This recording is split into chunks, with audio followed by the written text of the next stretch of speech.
जय हिंद दोस्तों, मैं आ चुका हूं आपके YouTube चैनल के माध्यम से जुड़ने के लिए।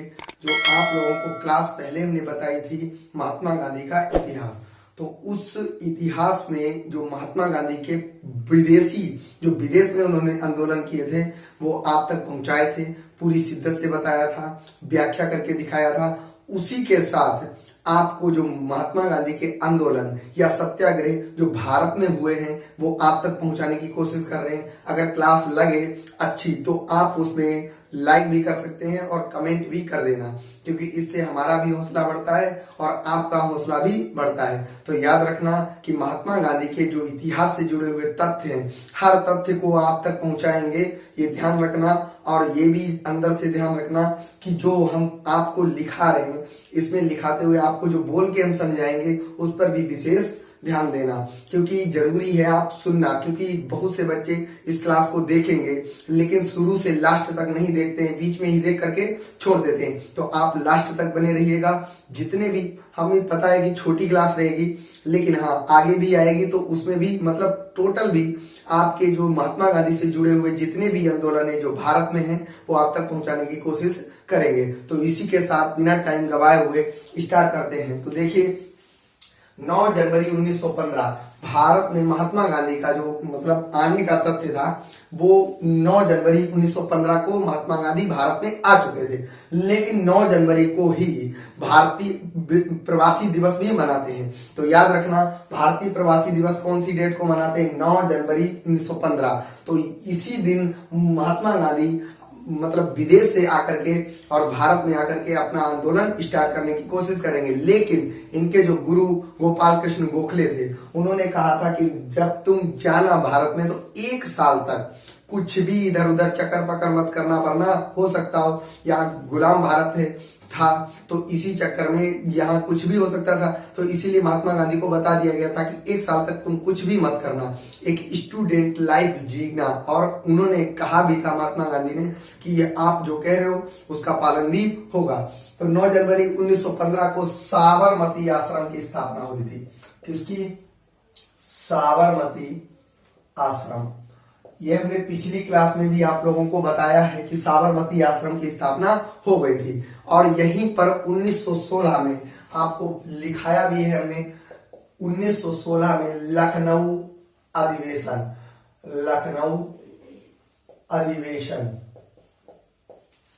तो 1916 में लखनऊ अधिवेशन हुआ था। उस अधिवेशन के जो अध्यक्ष थे वो अंबिकाचरण मजमूदार थे। अध्यक्ष कौन थे? अंबिकाचरण मजमूदार। तो अंबिकाचरण मजमूदार के समय ये लखनऊ अधिवेशन हुआ। तो 1916, ये पिछली क्लास में भी हमने आप लोगों को बताया है। तो याद रखना, 1916 में जो लखनऊ अधिवेशन हुआ इसके अध्यक्ष कौन थे? अंबिकाचरण मजमूदार।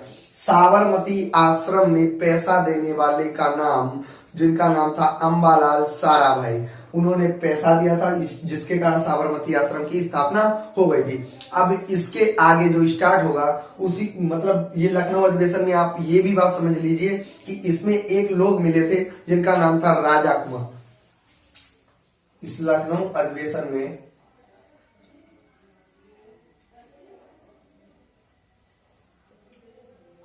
राजकुमार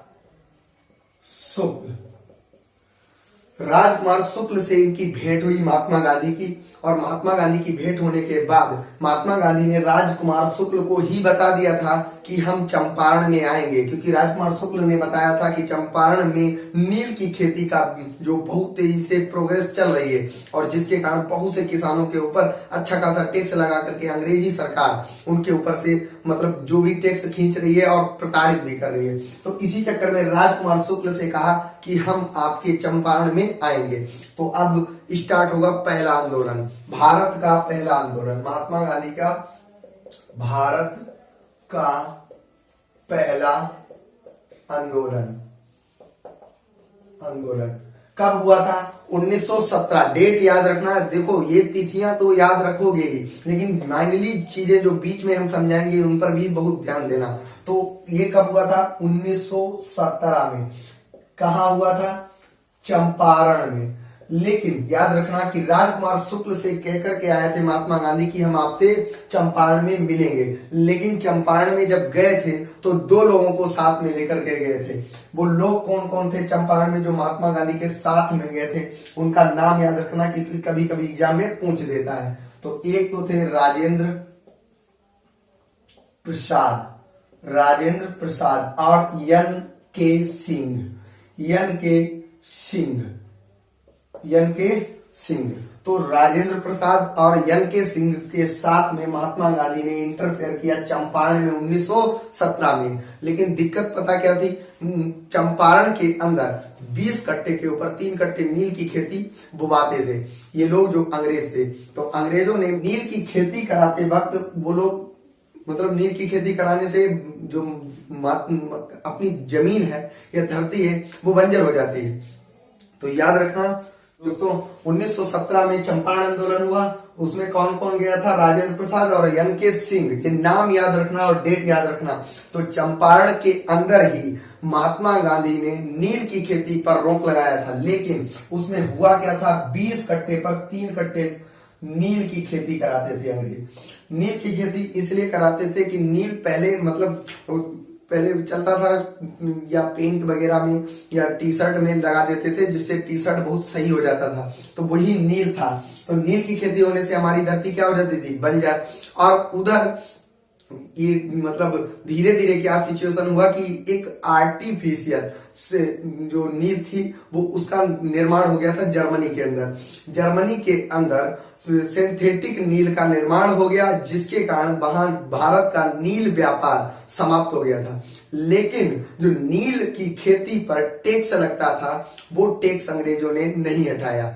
दूसरी चीज जो जमींदार थे उन लोगों ने भी टैक्स को नहीं हटाया और टैक्स से अंग्रेज जो थे किसानों से लेते रहते थे, जिसके चक्कर में महात्मा गांधी ने यहाँ पर आंदोलन किया आगे।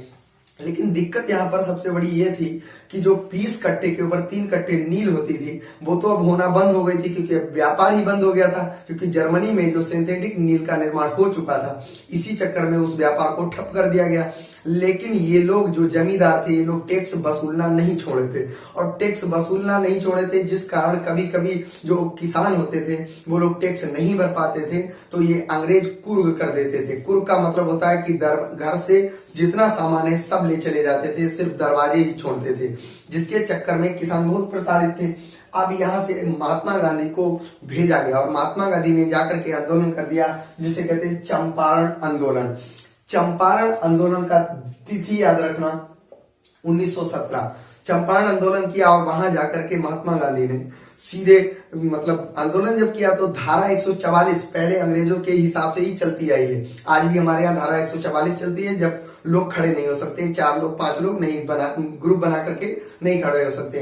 तो ये 1917 में चंपारण आंदोलन में भी धारा 144 के तहत महात्मा गांधी को गिरफ्तार कर लिया गया और महात्मा गांधी को गिरफ्तार करके अंग्रेज लेकर के गए बिहार के डिस्ट्रिक्ट कोर्ट में। और डिस्ट्रिक्ट कोर्ट में महात्मा गांधी ने इतनी वीआईपी तरीके से वकालत किया कि जज ही हिल गया। और सोच के देखो अब सुप्रीम कोर्ट का वकील और वो भी डिस्ट्रिक्ट कोर्ट में वो ले जाकर के खड़ा कर दिए और जज ही हिल गया और जज से कह दिया कि नील की खेती नहीं होगी। अब सोच के देखो जज ने वहां खुद सुना और जज एकदम चौंक कर रह गया कि आखिरकार ये कौन आदमी है। तो जज को लगा कि ये ठीक आदमी नहीं है, इसका लक्षण ठीक नहीं लगता है, तो महात्मा गांधी को वहां से बरी कर दिया। और इधर तो राज्यपाल जो बिहार के राज्यपाल थे उन्होंने महात्मा गांधी को मतलब जो केस हुआ था उनके ऊपर उसको वापस लेने के लिए मजबूरन उनको छोड़ना पड़ा।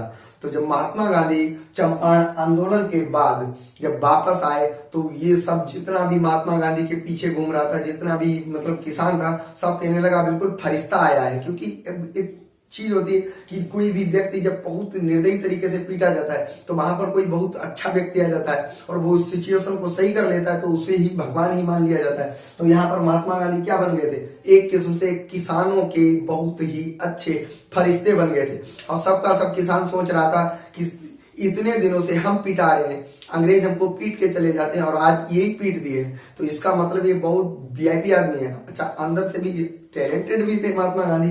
तो याद रखना 1917 में चंपारण आंदोलन में इन्होंने डीएम साहब को भी झाड़ दिया था और कहा था कि आप अपने इस नील की खेती के व्यापार को रोकिए। तो प्रतिबंध लग गया था नील की खेती पर, आखिरकार उनको कानून वापस लेना ही पड़ा। तो याद रखना, महात्मा गांधी का ये पहला आंदोलन था। इसके बाद 1900 महात्मा गांधी यहाँ चंपारण आंदोलन करने के बाद चले गए और इसके बाद सीधे आए 1918। 1918 में दो आंदोलन हुए। आप ये ध्यान रखना, दो प्रकार के आंदोलन, एक सत्याग्रह और एक आंदोलन हुआ। तो जो 1918 डेट है, 1917 के बाद जस्ट 1918 में खेड़ा सत्याग्रह और अहमदाबाद मील मजदूर। तो सबसे पहला कौन सा है? अहमदाबाद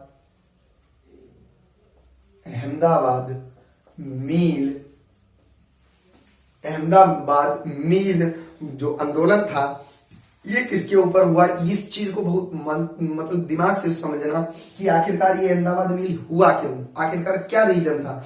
तो यहाँ पर 1918 में महात्मा गांधी को पता चला कि अहमदाबाद में कुछ मजदूर मिल में काम करते थे। अच्छा, मिल में काम करते थे, लेकिन उस टाइम 1918 डेट आपको पता है कि इस टाइम प्रथम विश्व युद्ध भी समाप्त ही हुआ था। प्रथम विश्व युद्ध समाप्त होने पर जो हमारे यहाँ की जो महंगाई थी वो बढ़ चुकी थी। महंगाई का रीजन ये था कि प्रथम विश्व युद्ध हुआ था और इधर प्लेग नामक की बीमारी भी बहुत तेजी से चल रही थी।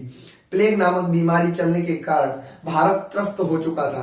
त्रस्त होने के चक्कर में 1918 में अहमदाबाद मील में जो मील के मजदूर थे वो सब भाग गए। क्यों? क्योंकि प्लेग एक ऐसा बीमारी था जो चूहे से फैलता था और चूहे से फैलता था जिसमें मांस फट करके नीचे गिर जाता था। मांस फटना या मांस निकल के गिर जाता था, बहुत खतरनाक बीमारी थी। जैसे कोरोना काल में आप लोगों ने देखा भी होगा कि कोरोना काल में जितना भी मजदूर था सब भाग आया था और उसके बाद जब कोरोना समाप्त हुआ तो उसको बस लेने आई थी।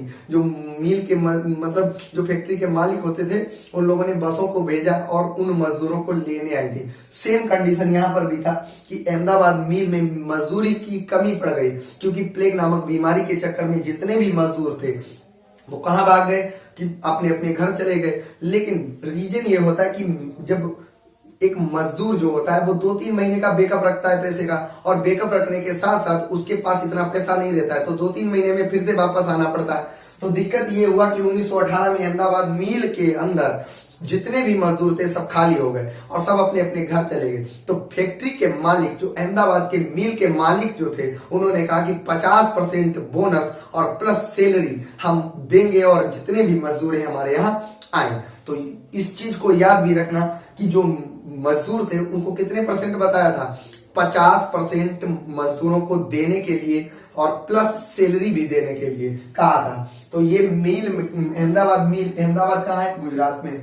तो ये गुजरात जो है यहाँ गुजरात और ये महाराष्ट्र। तो ये जितने भी मजदूर थे वो सब भाग गए थे। लेकिन जब 50% का बात किया, इन्होंने कितने परसेंट का बताया? 50%। 50% की बात हुई तो जितने भी मजदूर थे सब भाग आए। फिर से कहा? मिल के अंदर। तो मिल में जब वो आए तो यहाँ पर लगभग 1 लाख मजदूर फिर से आ गए होंगे, जिसके कारण जो और भी पीछे के भी मजदूर थे वो भी चल दिए। तो यहाँ पर जब मिल के मालिक ने देखा कि इतने मजदूर आ चुके हैं, तो जब काम कर रहे थे मजदूर, तो उसके साथ ही साथ इसने, जो फैक्ट्री का मालिक था, इसने यहां से महाराष्ट्र से कुछ मजदूर बुला लिए। अब जब मजदूर बुला लिए तो इन मजदूरों को क्या करेंगे? इन्होंने कहा कि 50% काहे का जो बोनस है वो 50% किस बात का हम आपको दें, आखिरकार कौन सी बात का हम आपको दें। यही चक्कर में मिल के मजदूरों ने आंदोलन खड़ा कर दिया और वो जानते थे कि महात्मा गांधी ही इस आंदोलन को संभाल सकते हैं। तो जिसके चक्कर में इन लोगों ने कहा कि महात्मा गांधी आप आओ और आप यहाँ आकर के देखो कि आखिरकार मेरे साथ कितना अत्याचार हो रहा है। महात्मा गांधी आए और उन्होंने देखा कि 50% तो माइनली में उस टाइम ज्यादा भी था, क्योंकि 1918 में प्रथम विश्व युद्ध भी समाप्त हुआ था, महंगाई बहुत थी, लोहा ये सब चीजें महंगी बहुत हो गई थी। तो जिस चक्कर में इन्होंने, महात्मा गांधी ने कहा कि ऐसा करो कि 50% रहने दो, 35% तक ठीक है, क्योंकि फैक्ट्री का मालिक भी कहां से देगा। तो इस चक्कर में महात्मा गांधी ने कितना कहा था? 35%।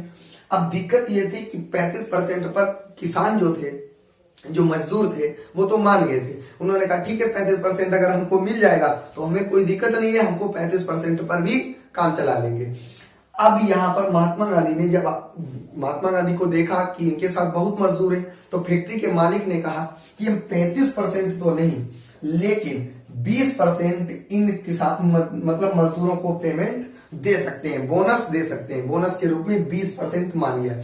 लेकिन महात्मा गांधी ने कहा ठीक है 20% कोई दिक्कत नहीं है, 20% मान भी जाएंगे जितने भी मजदूर हैं। तो इन्होंने अनाउंस किया महात्मा गांधी ने कि 20% पर मजदूरों को मान जाना चाहिए। अब मजदूर जितने थे सब उसी आगे कहने लगे कि आपने दिक्कत किया है, 15% दलाल है। आप सोच के देखिए कि उस टाइम पर महात्मा गांधी को 15% का चोर, दलाल सब कुछ कहा गया था। किसने कहा था? वही मजदूरों के लिए जिनके लिए महात्मा गांधी लड़ने आए थे। अब आप सोच के देखिए कि क्या महात्मा गांधी 15% पर मर जाएंगे? महात्मा गांधी के पास बहुत पैसा था, आप उन्हें गरीब तो आंक ही नहीं सकते हो, क्योंकि उस टाइम उस वक्त इंग्लैंड टहलने गए थे। आज के समय आप अगर खाली टहलने के लिए घर पे कह दो तो सही बता रहे आपका पढ़ाई वगैरह सब रोक दिया जाएगा।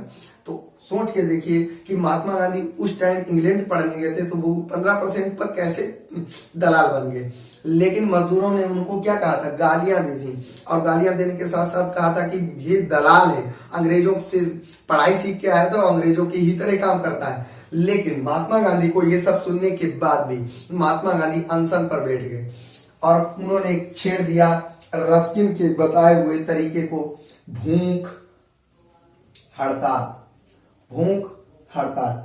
और इन्होंने कहा महात्मा गांधी ने कि 35% हमको चाहिए, अगर इन मतलब मजदूरों को 35% नहीं दे सकते हो तो हम भूख हड़ताल करेंगे। अब सब अंग्रेज चौंक गया कि ये भूख हड़ताल में कुछ हो ना जाए।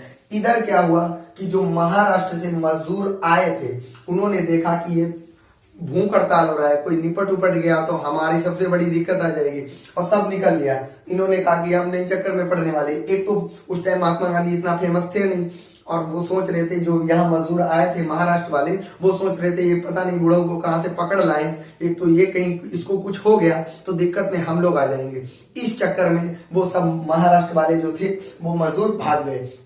इधर भूख हड़ताल पर बैठे हुए महात्मा गांधी पर फैक्ट्री मालिक आकर के पूछा कि आप 35% हम मान रहे हैं, कोई दिक्कत नहीं। महात्मा गांधी ने कहा हम ना मानेंगे, बिल्कुल नहीं मानेंगे। अब अहमदाबाद के मील मजदूर जो मजदूर थे वो कहने लगे महात्मा गांधी हमारी जो बात थी वो मान ली है इन्होंने। तो महात्मा गांधी ने कहा महात्मा गांधी का खोपड़ी खराब हो गया और कहा कि हम नहीं मानेंगे, इनको 35% जो मतलब सैलरी का इंक्रीजमेंट कर दे। ये 35% हमको नहीं चाहिए, बोनस जीवन भर चाहिए, वो है 35% सैलरी बढ़ा दे। अब महात्मा गांधी के जो मजदूर गालियां दे रहे थे वो कह रहे थे बिल्कुल फरिश्ता आया है। क्यों? क्योंकि कहाँ 35% जो बोनस चाहिए था वहां पर उनको क्या मिल गया है? 35% मिलने वाला है, जिसे कहते हैं सैलरी, जो हमेशा रहेगी, और बोनस एक दिन में समाप्त हो जाता है। तो अब यहाँ पर ये लोग बहुत मानने लगे कि महात्मा गांधी बहुत अच्छे इंसान है। लेकिन सोचिए उस टाइम पर कहाँ थे ये लोग? तो इस चीज को देखिए, जो महात्मा गांधी को गालियां देते हैं उन लोगों से कहना चाहते हैं कि अगर आप उनको गाली देते हैं तो एक बार बगावत करके देखिए, अपने जो आपके गांव में या आपके शहर में जो रोड निकलती है उसके ऊपर दलाली खा लेते हैं नेता। विधायक से आप कहिए, आपके अंदर इतनी ही ताकत है तो अपने विधायक से कह करके देखिए कि आपने रोड गलत बनाइए, आपकी हालत खराब कर देगा। और आप महात्मा गांधी को गाली देते हैं। अरे आप बगावत करना चाहते तो बगावत आप एक अच्छे इंसान से भी तो करके देखिए। सोच के देखिए कि गुलाम भारत में आजाद इंग्लैंड से लड़ाई कर बैठे थे वो थे महात्मा गांधी, और आप आजाद देश के अंदर एक विधायक से नहीं लड़ सकते हैं कि आपने रोड क्यों ऐसी बनाई है। तो वो महात्मा गांधी को गाली देने वालों से आप भरोसा मत कीजिए, क्योंकि महात्मा गांधी ने अपने जीवन के जितने भी क्षण थे सब भारत में ही दान कर दिए। अब यहाँ पर देखिए भूख हड़ताल कामयाब हो गई, कितने परसेंट पर? 35% सैलरी। आप सोचिए सैलरी पर जब होगा तो मील के मजदूर जो थे वो गदगद हो गए, कहने लगे बाप हो बाप, मजा आ गया, ये तो फरिश्ता आ गए हैं महात्मा गांधी। अब महात्मा गांधी की चर्चा बहुत दूर दूर तक पूरे भारत में हो गई। अब यहीं पर 1918 के समय में ही अहमदाबाद मील के साथ दूसरा आंदोलन, जिसे कहते खेड़ा सत्याग्रह, इसको सत्याग्रह क्यों कहा गया है, अब इस बात को भी समझ लो। खेड़ा सत्याग्रह अहमदाबाद मील के समय ही हो रहा था। इसमें दिक्कत क्या थी, इस दिक्कत को समझना। सबसे पहले इस दिक्कत को समझना क्योंकि आखिरकार खेड़ा सत्याग्रह किस टाइम पर हो रहा था। 35% सैलरी थी, इंक्रीजमेंट। इधर खेड़ा सत्याग्रह होगा इसलिए क्योंकि खेड़ा में जो ये अहमदाबाद के कुछ 60-70 किलोमीटर आगे खेड़ा है, खेड़ा नामक, तो खेड़ा में एक प्रकार का आंदोलन इसलिए चलने लगा क्योंकि यहाँ पर किसानों के पास जो जमीन थी, किसानों के पास जो जमीन थी उसमें 75% लॉस हो गया था। लॉस का मतलब उस टाइम प्लेग नामक की बीमारी चल रही थी और प्लेग नामक बीमारी चूहों से फैलती है। किससे फैलती है? चूहों से।